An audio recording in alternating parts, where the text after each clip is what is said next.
Welcome,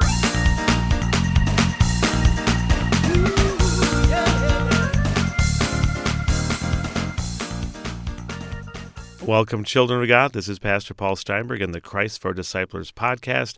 I was first discipled by my parents, Ken and Dawn, and now with my wife, Rebecca, I disciple my 6 kids for Jesus.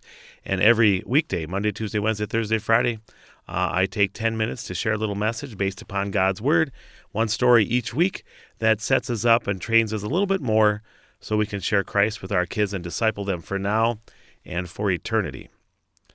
What do people think of your children? I mean, what do people really think of your kids? Now, this could be the kids in your family, or maybe the kids in your classroom, or the kids you coach, or the kids you mentor, or your grandkids. You know, whatever kids you think about when you listen to this podcast, the kids that you influence, the kids that you want to influence for the future, what do people think of your kids? If you took a poll, took a survey, an anonymous survey, and asked them to rate your kids on a scale of 1 to 10, what would they say? Now, I've seen that where at a restaurant a kid is spectacular, and I notice it right away. That, he is or she is so polite and so nice and sits so well and has this amazing conversation with the parents, and then is super polite to the waiter and waitress, and it's just amazing. I've seen it where waiters and waitresses will come up afterwards and just say, "Your son is so amazing. You have such a wonderful family." They used to do that to me on occasion. Now, I had 4 kids and then 6 kids at a table, so I don't know if they were always as amazing as some of the 1 or 2 kid families where just everybody was amazing. Because when you got 6, something's going wrong. Somebody's out of control. My wife and I only had 4 arms, so there's always 2 kids that we can't quite grab. But it was a great compliment when people come up and say, I just love your family is so good. We more often would have that when we would go to a McDonald's play place. We'd go there, and that's kind of where we hung out for about 5 years. We'd go there just to let our kids play, and then other families would see our kids and just ask us all kinds of things. "Oh, your kids are so nice. They're so good. They play so well together." And of course we're thinking, they're not up to our expectations yet. But then they'd ask us questions. So where your kids go to school? You guys live around here and different. We'd have a conversation, and our kids were the connection. Our kids were the reason, and the greater and nicer our kids looked. And I think especially if our kids were doing really well and their kids were doing really poorly, people would more and more want to have the conversation with us because they coveted our children's behavior. I wouldn't say they coveted our kids necessarily, but they wanted their kids to act like our kids.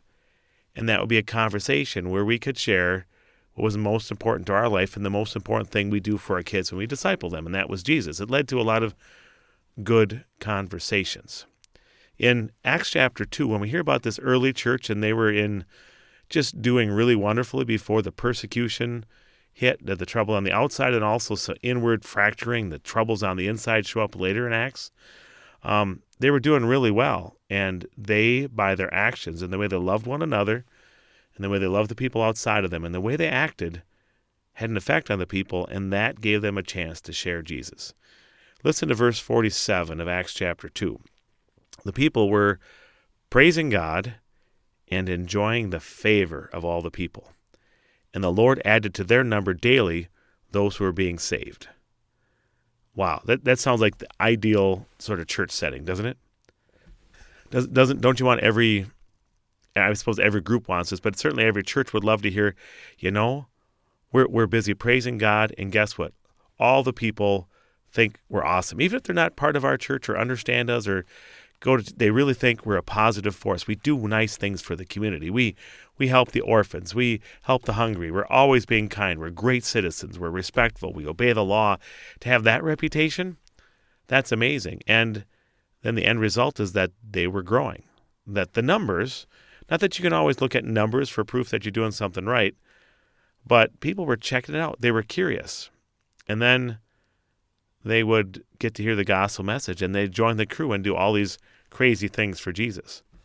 I think as we disciple our kids, we can have that same effect.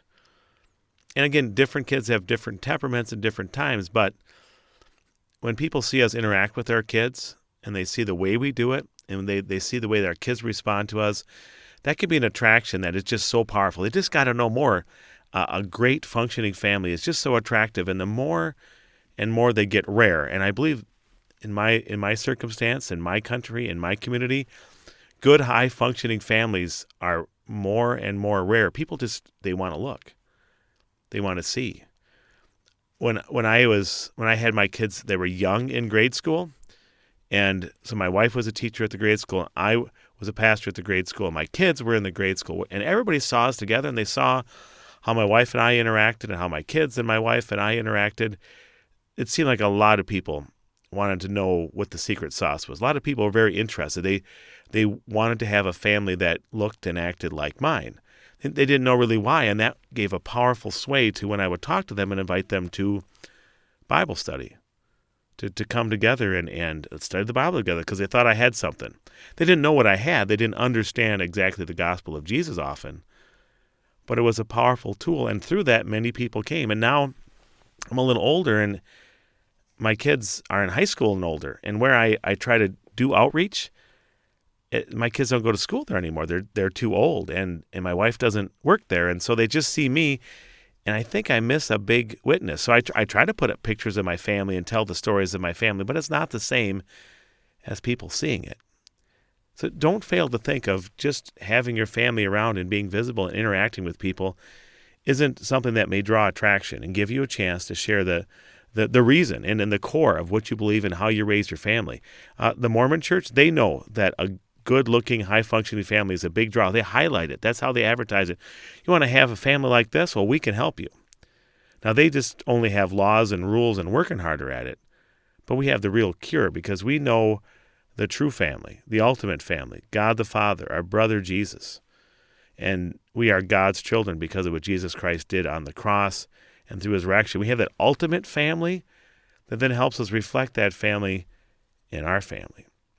Now, as amazing as it is when you have a good behaving kid and a respectful kid and a family that interacts together, how dangerous and bad it is when Satan can get Christian families, especially ones who are notably Christian, to kind of blow up. You know, when you see somebody that is supposedly someone who loves Jesus, and maybe they do, but they struggle, and now they're yelling in public sarcastically at their wife or their kids are crazy, and are they yelling? And people who are looking at them and thinking, these are the people that are inviting me to church. These are the people that's saying that I need to be more like them, and yet they don't look so inviting.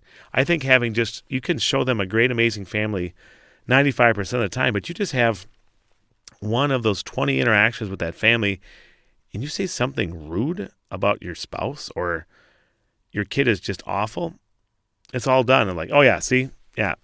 There's nothing special here. It was just all a show.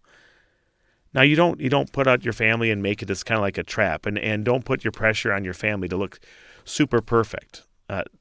That's not what I'm talking about. Somebody told me how there was a family, and this family felt the pressure from their church that they had to be a good-looking church, so they would do their family devotion not just every night, which is a great idea, but they would do their family devotion out in the yard, so everybody could see it, so everybody could view it.